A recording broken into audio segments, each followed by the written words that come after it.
Alhamdulillah, alhamdulillahilladzi arsala rasulahu bil huda wa dinil haq yudhiru ala dini kulli wa kafa billahi shahidan. Ashhadu an la ilaha illallah wahdahu la syarika lah wa ashhadu anna Muhammadan abduhu wa rasuluhu alladzi la nabiyya ba'dahu. Allahumma salli ala Sayyidina Muhammad wa ala ali Sayyidina Muhammad, amma ba'd. Faya ayyuhal hadirun ittaqullaha haqqa tuqatih wa la tamutunna illa wa antum muslimun. Wa qala Allah ta'ala fil Qur'anil azim, a'udzu billahi minasy syaithanir rajim. Bismillahirrahmanirrahim. Wa idh ta'azzana rabbukum la in syakartum la azidanakum wa la in kafartum inna 'azabi lasyadid. Wa qala aidan fa bi ayyi ala'i rabbikuma tukadziban. Hadirin sidang Jumat rahimakumullah. Puji dan syukur mari kita panjatkan kehadirat Allah Subhanahu wa taala melalui karunia kenikmatannya kita semua bisa melaksanakan rangkaian ibadah di hari Jumat, termasuk dalam pelaksanaan sholat Jumat berjamaah. Yang mudah-mudahan wasilahnya dengan kita melangkahkan kaki ke masjid atau sini ini menjadikan langkah ibadah kita senantiasa diterima oleh Allah Subhanahu wa taala. Salawat beserta salam mudah-mudahan tercurah limpahkan kepada baginda termulia, yakni Habibana wa Nabiyana Kanjeng Nabi besar Muhammad sallallahu alaihi wasallam, kepada keluarganya, para sahabatnya, tabi'in tabi'atnya, dan kepada kita selaku umatnya. Mudah-mudahan senantiasa istiqomah untuk mengikuti jejak yang dicontohkan oleh Rasulullah sehingga diaku menjadi umatnya dan kelak di yaumil qiyamah mendapatkan syafaatul uzma dari Rasulullah sallallahu alaihi wasallam. Amin ya Allah ya rabbal alamin. Hadirin sidang Jumat rahimakumullah. Salah satu rukun dalam melaksanakan khutbah adanya wasiat ditakwa. Terkhusus sebagai khatib umum Jami'al Muslimin yang hadir pada siang hari ini di Masjid At-Tosin, mari kita sama-sama untuk senantiasa mengingatkan kembali langkah kita untuk senantiasa meningkatkan iman dan takwa kepada Allah Subhanahu wa taala. Salah satu unsur yang bisa meningkatkan iman dan takwa, modal yang sangat penting adalah senantiasa bersyukur kepada Allah Subhanahu wa taala. Kenapa kita diperintahkan untuk bersyukur? Karena rasa syukur ini merupakan bagian pengakuan kita sebagai makhluk terhadap Khalik atau sebagai hamba terhadap Sang Pencipta Allah Subhanahu wa taala. Bahkan syukur merupakan bagian fondasi untuk mencerminkan akhlakul karimah yang baik, baik hablu minallah maupun hablu minannas. Di dalam Al-Quran tercantum di dalam surah Ar-Rahman, salah satunya ayat 13, bahkan di dalam surah Ar-Rahman bukan hanya ayat 13, hampir 31 ayat diulang kembali ayat tersebut. A'udzu billahi minasyaitonir rajim. Bismillahirrahmanirrahim. Fa bi ayyi ala'i rabbikuma tukadziban. Kalimat istifham, pertanyaan dari Allah kepada kita selaku makhluknya. Bahkan kalau dilihat dari asbabun nuzul ini ayat turun, salah satunya ketika Allah menanyakan kepada makhluknya, makhluk yang diciptakan oleh Allah tidak hanya manusia, tapi ada jin.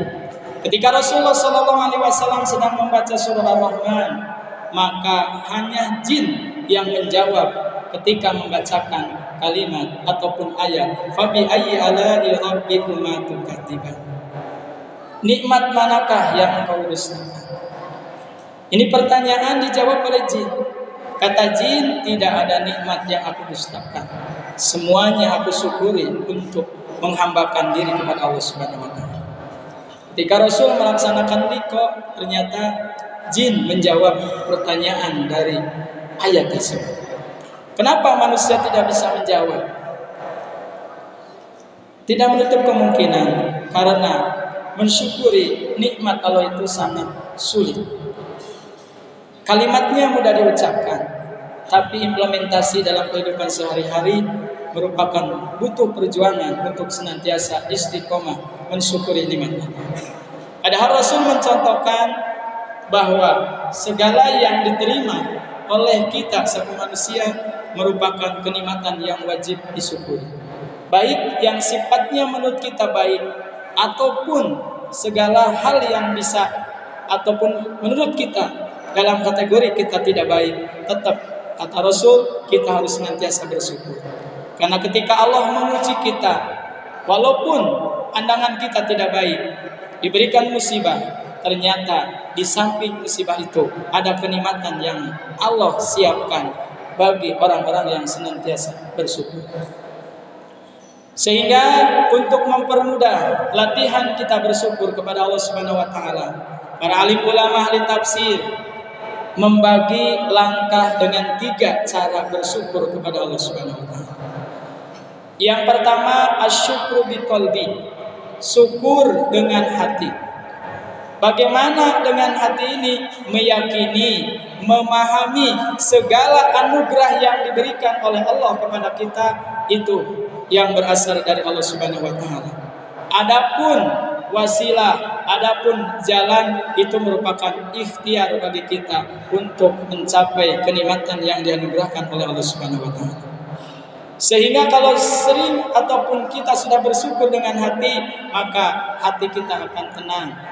Tidak akan muncul sifat iri, sifat dengki, sifat hasud, sifat zalim, sifat riya, sifat sum'ah, sifat berpoya-poya, sehingga timbul dalam diri manusia tersebut adalah akhlakul karimah yang baik.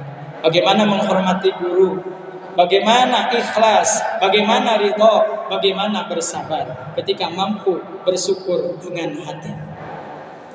Kemudian yang kedua, tahapan yang kedua, asyukru bil lisan, syukur dengan ucapan, syukur dengan lisan. Yang sering kita ucapkan adalah kalimat alhamdulillah, alhamdulillahirabbil alamin, bi nikmati tatimus sholihah. Ketika kita diberikan oleh Allah kenikmatan, tidak lepas ucapan alhamdulillah, itu adalah penyerahan diri kepada Allah Subhanahu wa taala. Semakin banyak kita bersyukur, maka Allah semakin tambah keberkahannya. La in syakartum la azidanakum. Tapi sebaliknya, semakin kita kubur, ingkar terhadap kenikmatan yang diberikan oleh Allah, maka Allah senantiasa akan memberikan azab yang sangat pedih. Wa in kafartum inna adzabi lasyadid. Ketika kita kubur kenikmatan dari Allah Subhanahu wa taala, tidak mau bersyukur, maka tunggu azab, tunggu pencabutan keberkahan di dunia. Hadirin rahimakumullah, dengan senantiasa kita bersyukur dengan lisan, maka akan menimbulkan juga akhlakul karimah yang baik, ucapan yang baik, ucapan yang sopan, keluar kata-kata yang sifatnya senantiasa menyejukkan. Guru terhadap siswa, siswa terhadap guru, tidak ada istilah membuli ataupun bullying ketika posisi kita bermasyarakat, bersosialisasi, terkhusus di lingkungan sekolah.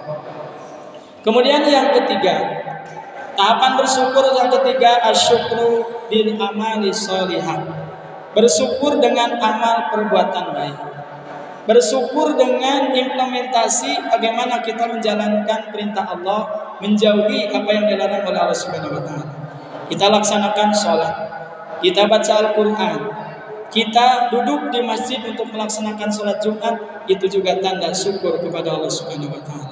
Tentu tidak lepas bagaimana diawali dengan syukur di lisan, syukur di qalbi, sehingga menimbulkan sifat ikhlas, sifat ridho, sifat mencari keridhaan Allah ketika kita melaksanakan aktivitas yang dinilai baik menurut Allah Subhanahu wa taala. Seorang siswa menghormati gurunya, itu pun tanda bahwa syukur, tanda syukur kepada Allah Subhanahu wa taala. Seorang anak menghormati orang tuanya itu juga tanda syukur kepada Allah Subhanahu wa taala. Bahkan di dalam surah Ad-Duha, fa amma bi ni'mati rabbika fahadits. Sering-seringlah kita untuk senantiasa menyebut kenikmatan Allah Subhanahu wa taala. Dalam arti ada wasilah, kita bisa sebesar ini, kita bisa sukses, ilmu kita bisa bermanfaat. Salah satu wasilahnya bagaimana kita mensyukuri apa yang diberikan oleh Allah melalui kedua orang tua kita ataupun guru yang ada di sekolah yang mengajarkan ilmu kepada kita semua, baik di kalangan SD, SMP, SMK maupun pondok pesantren. Insya Allah kalau sudah terjalin hubungan yang baik, hubungan yang harmonis, saling menghormati terutama siswa terhadap guru, maka keriduan Allah titipkan yang dititipkan kepada seorang guru, Allah titipkan keriduan kepada kedua orang tua, maka itu akan diberikan begitu dengan penuh keberkahan dari Allah Subhanahu wa taala. Hadirin rahimakumullah, dengan 3 cara bersyukur ini mari kita sama-sama untuk senantiasa memperbaiki bagaimana sudah sampai mana kita bersyukur kepada Allah Subhanahu wa taala. Jangan biarkan kita kufur terhadap nikmat Allah, lalai dalam melaksanakan ibadah sholat, lalai dalam melakukan hubungan interaksi yang baik antar sesama manusia atau antar sesama umat Islam, sehingga posisinya tidak terjalin silaturahmi yang baik yang menyebabkan kita kufur juga terhadap nikmat Allah Subhanahu wa taala.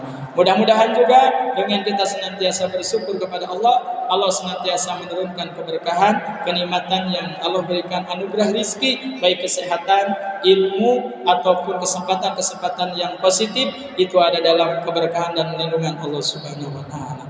Barakallahu li wa lakum minal Qur'ani wa dzikril hakim wa taqabbala minni wa minkum tilawatahu innahu was-sami'ul 'alim. Allahumma shalli 'ala sayyidina Muhammad wa 'ala ali sayyidina Muhammad. Alhamdulillah, alhamdulillahillazi an'ama bi ni'matil imani wal islam. Asyhadu an la ilaha illallah wahdahu la syarika lah wa asyhadu anna Muhammadan abduhu wa rasuluhu alladzi la nabiyya ba'da. Allahumma shalli ala sayyidina Muhammad wa ala ali sayyidina Muhammad, amma ba'd. Ya ayyuhal hadirun, ittaqullah haqqati wa la tamutunna illa wa antum muslimun.